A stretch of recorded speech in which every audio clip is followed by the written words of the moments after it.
The years passed, but the memory of that dreadful night at the House of Hollow Eyes remained etched in my mind like a dark stain. Mike and I had gone our separate ways, each burdened with our own nightmares. I had become a recluse, avoiding anything remotely supernatural, while Mike had become obsessed, desperately seeking answers to what had happened to Sarah and the horrors we had witnessed. One gloomy afternoon, I received a message from Mike, asking me to meet him at a local library. His message was cryptic and filled with urgency. Despite my reluctance, I agreed, compelled by the fear that the horrors of that night were not yet finished with us. As I entered the dimly lit library, I saw Mike sitting at a corner table surrounded by stacks of books, documents, and scattered notes. He looked haggard, with dark circles under his eyes and an air of desperation about him. "Mike, what's going on?" I asked, taking a seat across from him. He leaned in closer, his voice hushed. "I've been researching the House of Hollow Eyes ever since that night, trying to find answers about Sarah and the cursed mansion. I've discovered some disturbing things." I listened intently as Mike explained his findings. He had tracked down historical records and old newspaper articles that shed light on the mansion's dark past. The original owner, Elias Blackwood, had indeed been a reclusive occultist who delved into forbidden rituals and dark magic. Blackwood's disappearance had been well documented, but what Mike had uncovered was even more unsettling. According to the records, Blackwood had been part of a secretive cult known as the Order of the Hollow Eye. The cult had worshipped a malevolent entity from another realm, one that could grant unimaginable power at a terrible cost. The mansion had served as the cult's headquarters, and the mirror in the cursed room was a gateway to that otherworldly realm. "I think the mirror is the key," Mike said, his eyes filled with determination. "It's a portal to the same place Sarah was dragged into, and I believe we can rescue her if we can figure out how to use it."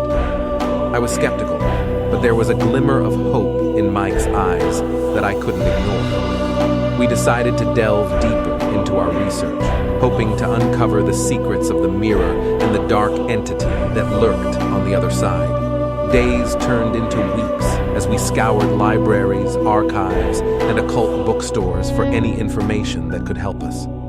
Mike's obsession drove him to the brink, but he was unwavering in his determination to save Sarah.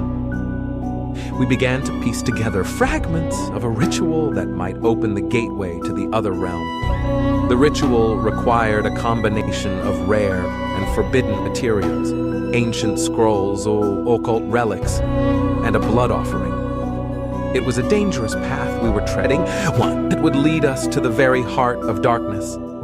But Mike was convinced it was our only chance to rescue Sarah. One fateful night, we gathered all the materials and returned to the House of Hollow Eyes. The mansion stood just as forbidding as ever, its hollow eyes seemingly mocking our feeble attempt to challenge its malevolence. We made our way to the curated room where the mirror awaited. The ritual was complex and filled with incantations that sent shivers down my spine. As we chanted the ancient words, the room grew colder, and the mirror began to shimmer with an eerie light. Mike stepped forward, his hand trembling as he made the blood offering.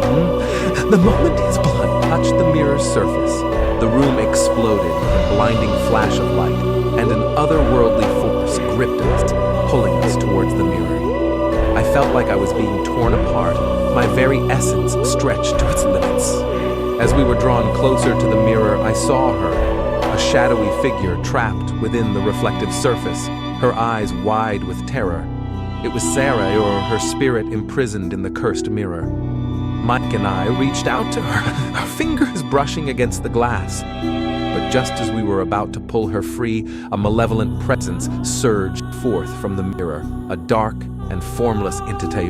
It lashed out, tearing at our souls, and with a deafening scream, it forced us away from the mirror's surface. We were thrown to the floor, gasping for breath, our bodies racked with pain. The mirror remained intact, and Zara's spirit was still trapped within, her eyes filled with despair. We had failed. Defeated and broken, we left the House of Hollow Eyes that night, the weight of our failure heavy on our shoulders. The malevolent entity had proven too powerful, and the mirror remained an impenetrable prison. I could see the toll it had taken on Mike, the despair in his eyes mirroring Sarah's. Months turned into years, and Mike's obsession grew deeper. He became a recluse, devoting his life to finding a way to free Sarah from the mirror. He barely ate or slept, poring over ancient texts and conducting dangerous experiments. I tried to convince him to give up, to let go of the past and move on. But he was consumed by guilt and despair. One day, I received a call from a hospital. They told me Mike had been found dead in his apartment, surrounded by his research and a shattered mirror. His body was emaciated, and his eyes were filled with a look of terror. It was as if the malevolent entity from the House of Hollow Eyes had finally claimed him. I attended Mike's funeral, feeling a sense of profound sadness and loss. He had been a good friend, and his obsession had cost him everything. As I stood by his graveside, I couldn't help but wonder if there was any hope left for Sarah, trapped in that cursed mirror for eternity. The House of Hollow Eyes still stands, a grim reminder of the horrors we had witnessed.